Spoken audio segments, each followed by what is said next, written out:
Hello there, ladies and gentlemen, and welcome to another episode of CookieCast. Today on CookieCast, it's the Laces Out podcast. I hate to break it to you, but there's no guest. I did it like pulling off a plaster, or a band-aid if you're from America. There is no guest, but there are guest predictions. Find out how that works in a minute. Before we get started, please do consider like, share, subscribe and comment. Drop any reviews you want to drop. Share the podcast around. If you've got an NFL fan in your life, send them in this podcast. Direct them in the direction of this podcast. Any of those things. You never know, they might even thank you for it. Right, let's get started. Here we go. This is CookieCast, Laces Out.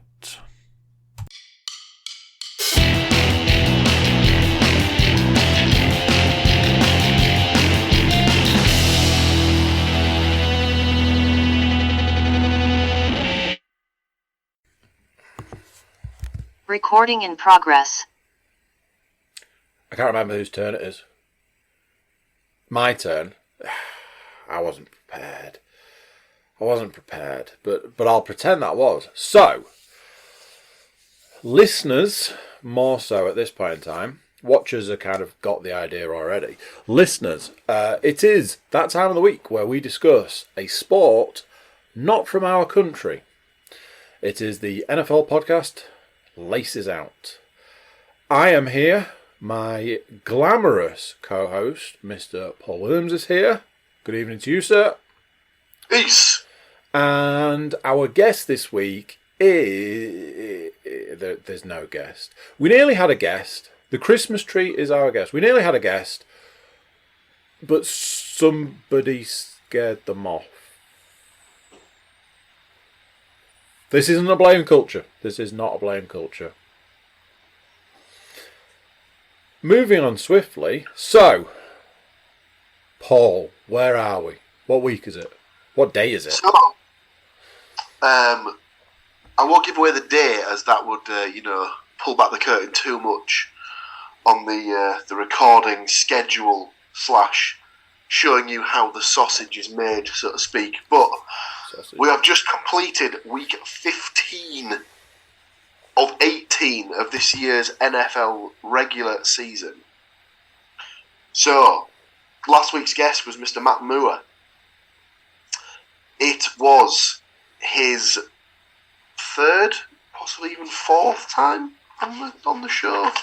I want to say maybe it was his second. Maybe it was his second time around. But he'd already made his season-long predictions. Indeed. So there were no season-long predictions to go through. This week's guest, as we are at week 16 from a prediction perspective, didn't really think it was worth asking for a season-long MVP or Super Bowl pick, as we're getting to the point where they're kind of sort of making themselves known as we're getting towards the business end of the season. So I have just got week 16 picks from this week's guest, but we'll get to that in a minute. So, last week's guest, Mr. Matthew Moore, gave us his week 15 picks alongside myself and Andy, and this is how those picks played out. In third place with 9 of 16 picks correct. That's good. It is unfortunately the guest, Mr. Matthew Moore. His 9 of 16. The 7 teams that let him down were the Ravens to beat the Browns, the Falcons to beat the Saints, the Cowboys to beat the Jaguars. Yes. To beat the Lions. Yes. The Cardinals to beat the Broncos. The Patriots to beat the Raiders.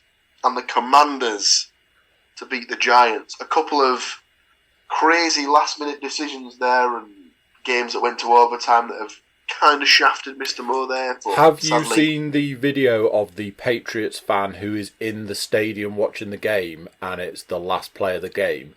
And he's just like, yes, yes, yes, yeah. No! I've seen the video of Derek Carr sat on the bench watching the play go along and then realising, oh, we've got the ball. Oh, he's going to go. Touchdown. Oh, he's gone. That was quite good.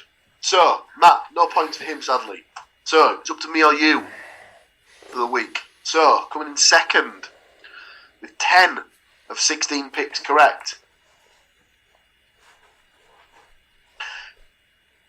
It's the leader of the Cookie Cast Network, it's Mr. Andrew Cook, ladies and gentlemen. The 6 teams laying down were the Ravens against the Browns, the Cowboys against the Jaguars, the Jets against the Lions, the Cardinals against the Broncos, the Patriots against the Raiders, and the Commanders against the Giants once again. So, winning the week and taking the point with 12 out of 16 games correct is Mr. Paul Williams. The 4 teams that let me down were the Seahawks at the 49ers. Sorry, the Seahawks against the 49ers. The Ravens against the Browns. Cowboys against the Jaguars. And the Commanders against the Giants.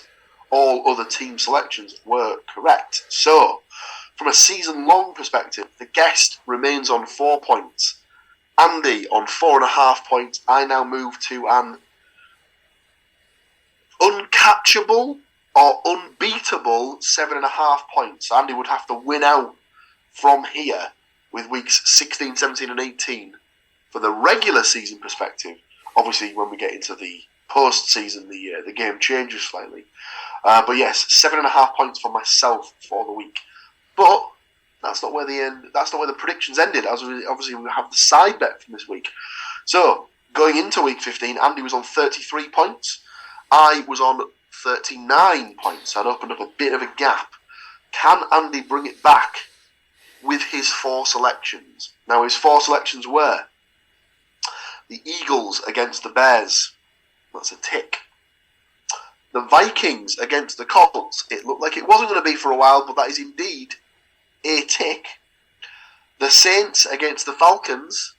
He's 3 for 3 so far, ladies and gentlemen. And the Bengals against the Buccaneers. That is a perfect 4 slot right there. Man, Andy moves himself on to 37 points for the season. I'm thinking next season we should do a bonus point for all 4. Especially at a point like this in the season. I think that would make an awful lot of sense. If you get all 4, you either get to double the points or you get an extra bonus point. Yeah. So, how did my selections look? So, I had the Chiefs to beat the Texans, the Bills to beat the Dolphins, the Cowboys to beat the Jaguars. Oh dear. I have a feeling I know your 4th game. Was it the Ravens? It was the Ravens to beat the Browns.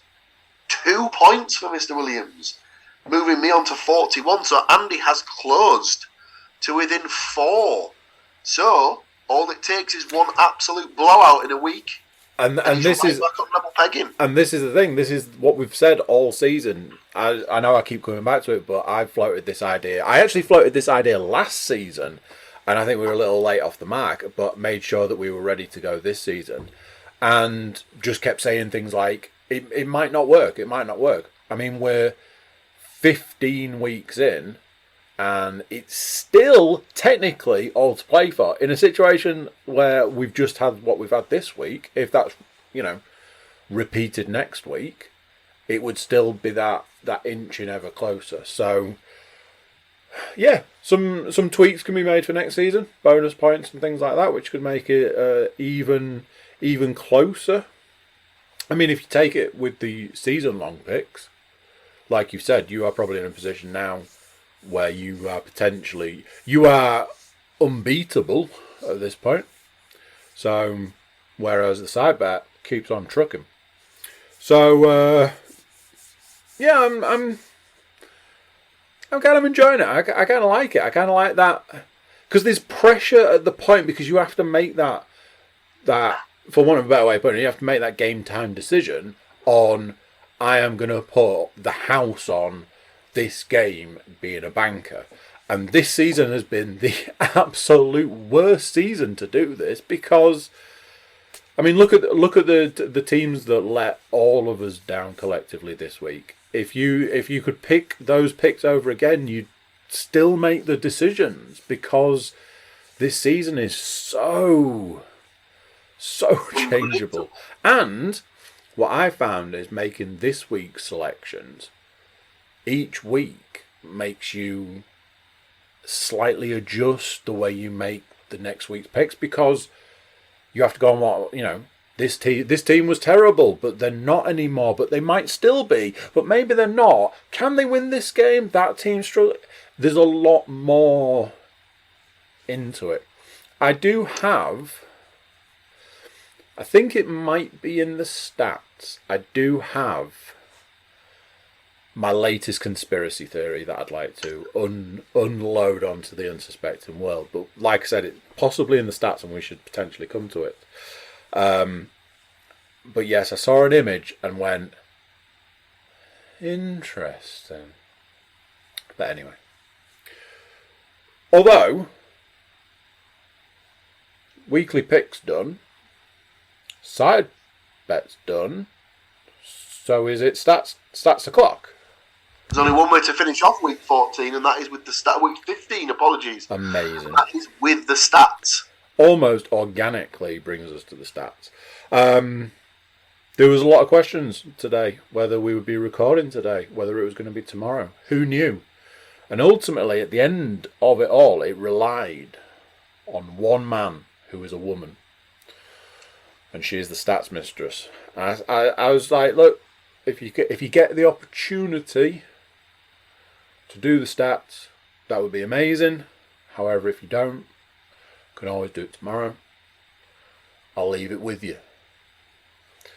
Within the hour, the stats had materialised on this here phone. And I sent half of them to that man there. So, firstly, and always, we have to give a big shout out to the stats mistress for sending us the stats. And she, in turn, gives credit to Nate Davis of USA Today.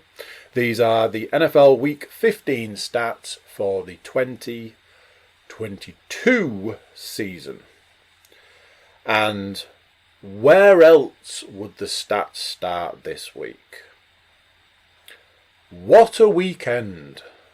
From the Minnesota Vikings, who trailed 33-0 at halftime Saturday before completing the largest comeback in NFL history, to the pair of games Sunday that ended on defensive scores, the league remains unpredictable. The Colts' 33-point lead collapse enabled the Vikings to lock down the NFC North throne. I did see a stat. I don't know if it's going to be in here. I'm sorry if I'm stepping on any of your toes if it's in your stats, but I did see a stat that said that Matt Ryan has been on the receiving end of the biggest comeback in NFL history and the biggest Super Bowl comeback in NFL history. And as I said to you, there's a legacy for you. However, I will always keep coming back to each week when the Vikings just add another one onto their win column, there is always somebody that goes, the Vikings are the worst 11-3. But anyway, number 2, Rayshawn Jenkins, 52-yard pick in overtime, vaulted the Jacksonville Jaguars. They trailed 27-10 in the third quarter to a 40-34 triumph over the Dallas Cowboys. The Jags, 6-8, are suddenly just a game out of the AFC South lead. Something that I did see over this weekend is there is in some divisions and in some sort of circumstances, there is literally one game that's going to decide who's going to be top dog. Yeah. Funnily enough, that fits in with a little conspiracy theory I've got going on in my head. Really? I bet you can't guess what it is. Number 3, but Jenkins' heroics paled in comparison to Chandler Jones's 48-yard fumble return as time expired. With the score tied 24-24, Jones led the Las Vegas Raiders to beat his former the New England Patriots in one of the most insane finishes in the league's 103 season history. Like I say, people should treat themselves to the Patriots fan who was there enjoying the last play of the game. Number 4. Despite getting outgained 502 to 219 by the Chiefs, the Texans managed to take Kansas City to overtime. The outcome, however, is that the Texans remain the NFL's only one-win team in 2022. Honestly, there are a lot of teams that I would have said would have ended this season with that record. I don't necessarily feel that the Texans, at the start of the season, I don't necessarily feel that the Texans would have been the team that I'd have put in that picture. There are other teams that I would have absolutely, and those teams are staring down being division leaders. So, what is happening? Speaking of, even as the playoff card fills up, 5 teams clinch spots in Week 15. While the league's MVP debate continues to be wide open.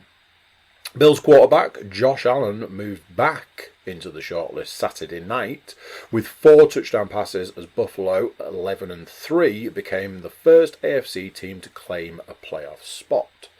The playoff picture before the weekend was literally the Eagles. I saw the bracket and it was just like the Eagles, and then it went the Eagles, the Chiefs. Like, okay, I guess that's the season we're playing. While leading Kansas City to its 7th straight AFC West crown Sunday, Chiefs quarterback Patrick Mahomes threw his league-leading 35th touchdown pass, joining Drew Brees, Brett Favre and Peyton Manning as the only quarterbacks to throw at least 35 in 3 consecutive seasons. Just one factor that could lead Mahomes' second MVP nod.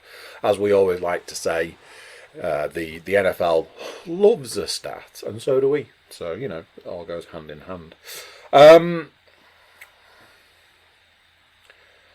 I think you have a stat that might tie into something that I want to go on to. I just want to put it out in the world so when it happens I can do the told you. I'll hand over to you for some more lovely stats, and then we'll see where we are at the end of it. Thank you very much. So, continuing MVP talk, and then there's Philadelphia's Jalen Hurts. Yeah. The Eagles quarterback is headlining the team with the NFL's best record at 13-1, which is 2 clear of any other club in the league.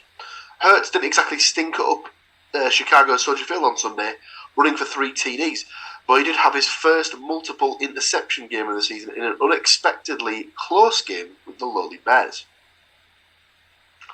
Lastly, let's not count out Cincinnati Bengals star Joe Burrow either. The Stripes are riding an AFC best 6-game winning streak, right back to the top of the AFC North standings, and Joe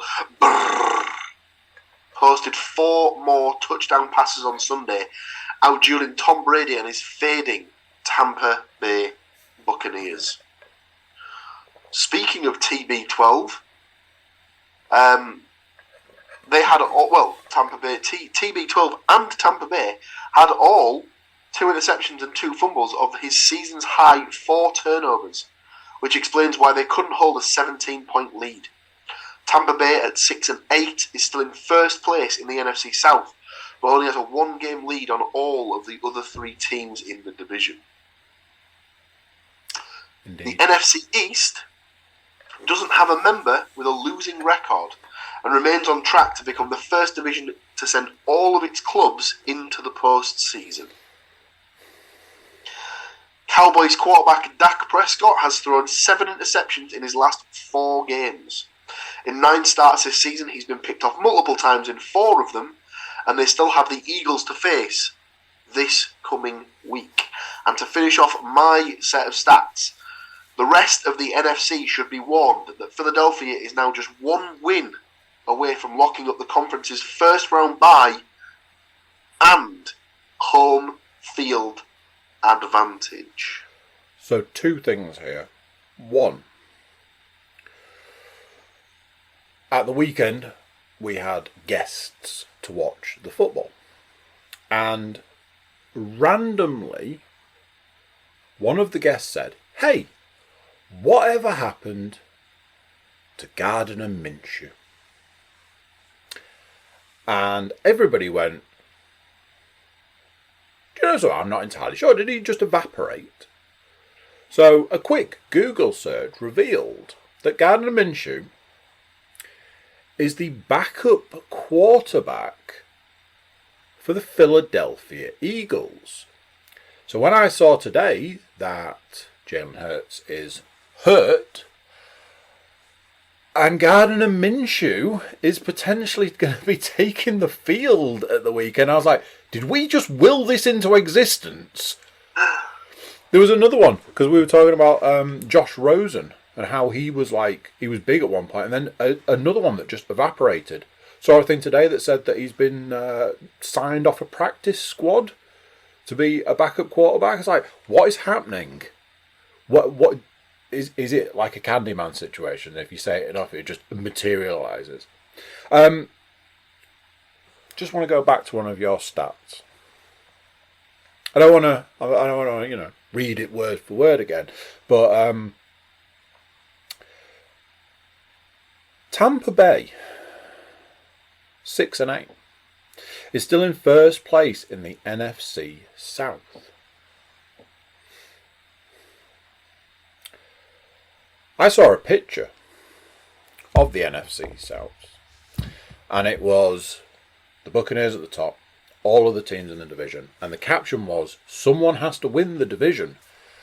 And I went, with all of the questions this past weekend around referee interference in games, this week has hands down been the worst week for it, where video footage of players checking with referees to make sure they're okay. Am I alright? Are you sure I'm okay? Are you definitely 100% sure that I'm okay?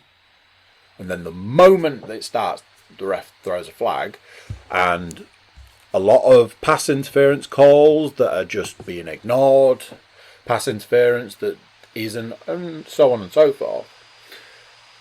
Wouldn't it be a story for the ages if a 6-8 team went from 6-8 to, I don't know, being in the Super Bowl, maybe? Wouldn't that be just an amazing way to send someone off into the sunset, maybe, let's say? Anyway. Well, all I'll say is that the way that particular division is shaping up is that every member of that division, in theory, has got a tough game this weekend. Yep. One way or another. Yep. So it almost feels somewhat suspicious. Like they've all got really tough games in the 1 week that they could really do with a win. That's really suspicious. Do we believe in coincidence? Because I don't. Well, obviously, send your hate tweets to the @CookieCast Twitter feed.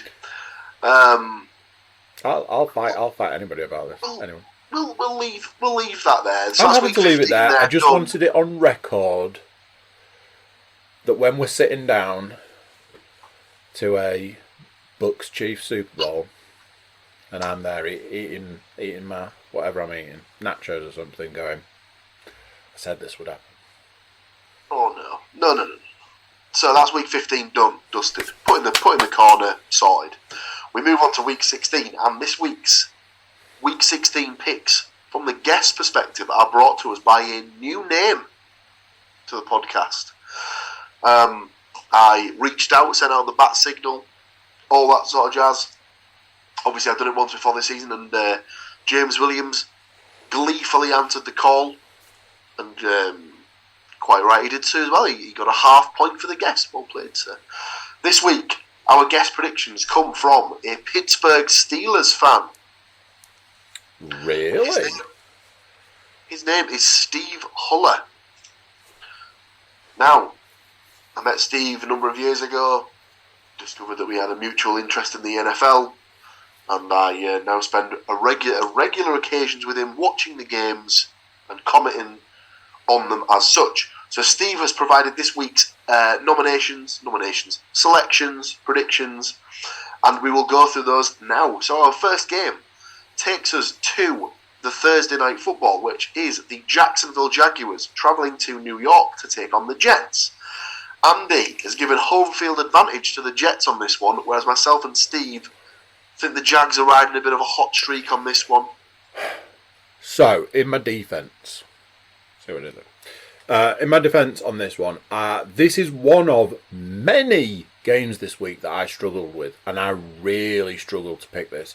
And the only reason that I ended up going the way I did was because I agree the Jags are on a bit of a tear. You know, as I said a few weeks back, having seen them play live, I had a lot more respect for them as a team because they're a good team. They just keep coming up against slightly better opponents.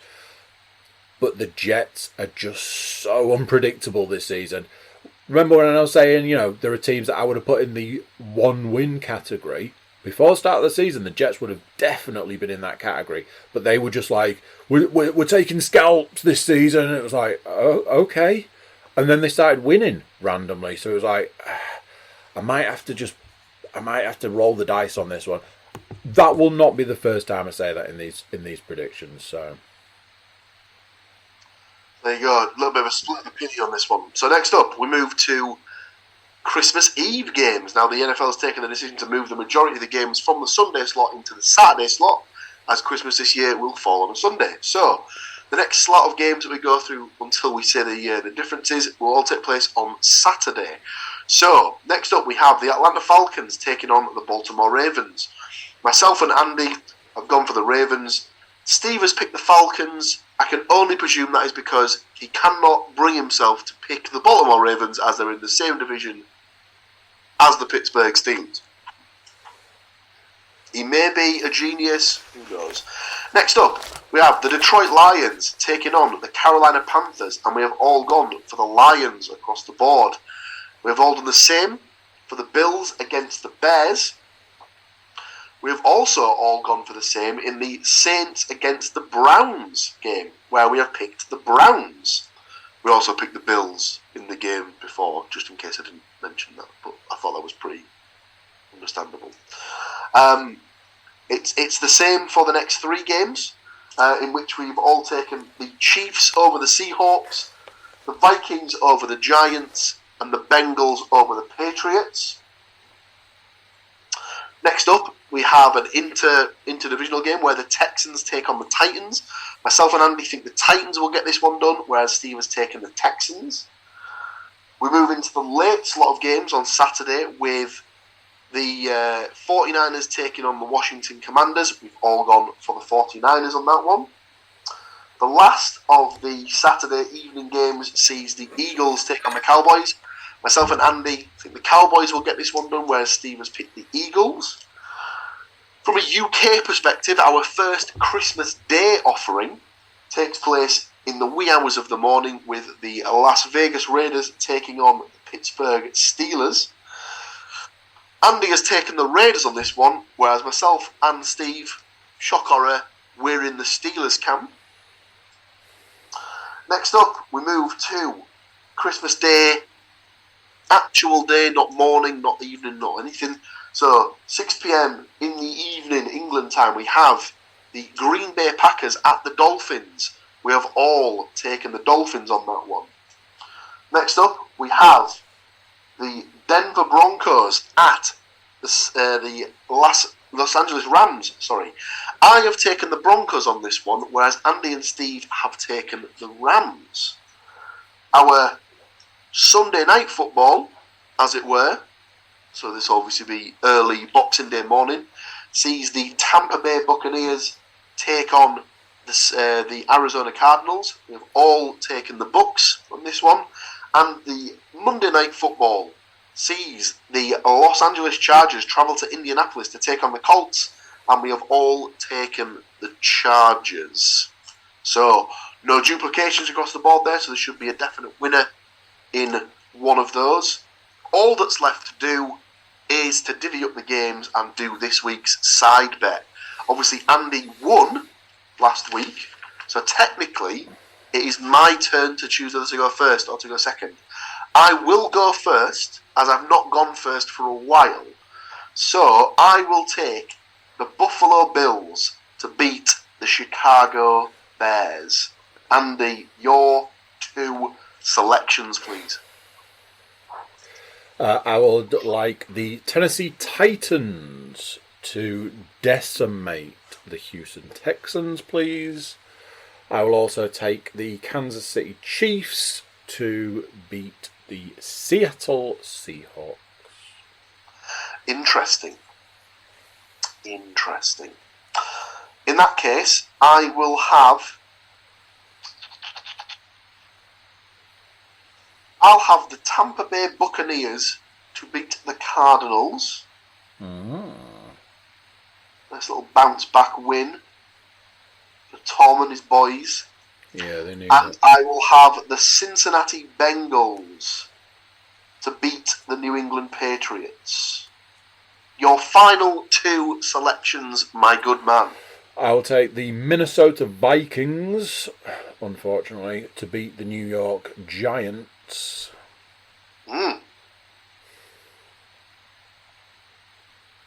Have you taken the Ravens yet? Nope. I'll have the Ravens to beat the Falcons then, please. In that case, to round us out, I will take the Detroit Lions to beat the Carolina Panthers. For a second there, I was like, is he going to take the 49ers or can he not bring himself to say it? Viewers, listeners to the podcast will know there are certain things that Paul Williams will never do. That is one of them. So just to clarify, Andy's teams. Andy has taken the Tennessee Titans at home to the Houston Texans, the Kansas City Chiefs at home to the Seattle Seahawks, the Minnesota Vikings at home to the New York Giants, and the Baltimore Ravens at home to the Atlanta Falcons. I have taken the Bills at Chicago, the Buccaneers at the Cardinals, the Bengals at the Patriots, and the Lions at the Panthers. I have taken 4 road games. Andy has taken 4 home games. That, ladies and gentlemen, brings us to the end of week 16. At this point in time, it's probably just a case of mentioning, obviously, we will be running, as we've seen, we will be running into Christmas Day and Boxing Day games. We will, I'm talking for both of us here, we will endeavour to still bring you fantastic NFL podcast content in and around the days that we normally would. Might be a day late, might be a day early, who knows. From the Laces Out podcast, Merry Christmas. We should indeed see you before New Year, but Merry Christmas, and if you don't celebrate Christmas but you still celebrate one of the many other things to celebrate, merry whatever to you too. Like I said, we will try and make it back in time for more games. I believe it's in the TV show Community where they say "Merry Happy." Yeah. I am very much playing currently for the bottom slot in our big fantasy league.